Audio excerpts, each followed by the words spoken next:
हेमंत सोरेन की गिरफ्तारी केवल उनके ही भविष्य के लिए कारगर साबित नहीं होगी, बल्कि इससे और भी लोगों को फायदा होगा। हेमंत सोरेन की गिरफ्तारी ने पत्नी कल्पना सोरेन के लिए राजनीति का दरवाजा खोल दिया है। वह अब सीधे तौर पर राजनीति में उतरती दिखाई दे रही हैं।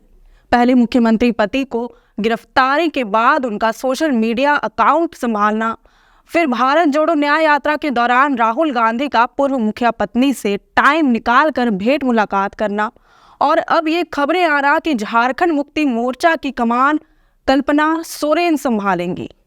अब वही पार्टी को लीड करेंगी। इससे ये साफ है कि बरसों के इंतजार के बाद अब कल्पना सोरेन के लिए राजनीति का दरवाजा साफ हो चुका है। हालांकि इससे पहले से ही कल्पना सोरेन के राजनीति में उतरने की चर्चाएं तेज हुई थी, जब खबर आ रही थी कि हेमंत सोरेन जमीन घोटाला मामले में ईडी के हाथों गिरफ्तार हो जाएंगे, तो मुख्यमंत्री पद के लिए कल्पना सोरेन का नाम सबसे ऊपर था।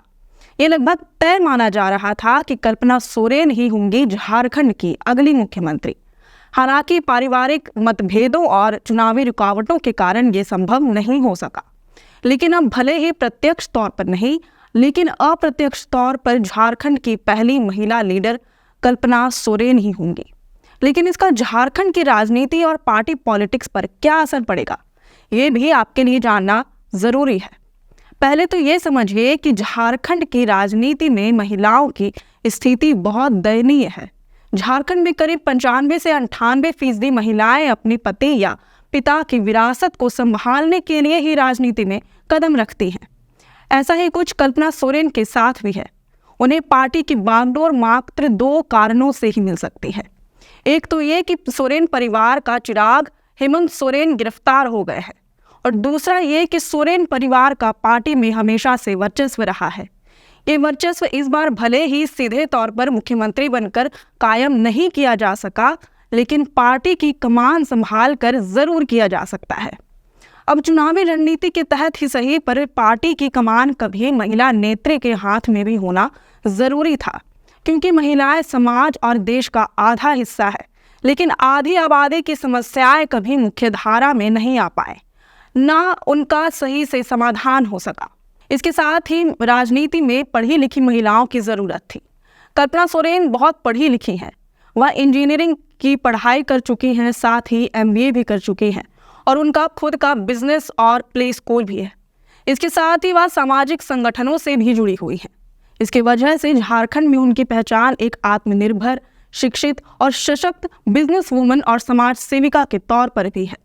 उनकी अगुवाई में पार्टी पॉलिटिक्स में कुछ बेहतर बदलाव देखने को मिल सकते हैं, जैसे महिला राजनेताओं की ज़्यादा भागीदारी या फिर उनकी समस्याओं को मुख्य धारा में लेकर आना। वहीं कल्पना सोरेन को लोगों की सहानुभूति भी मिल रही है।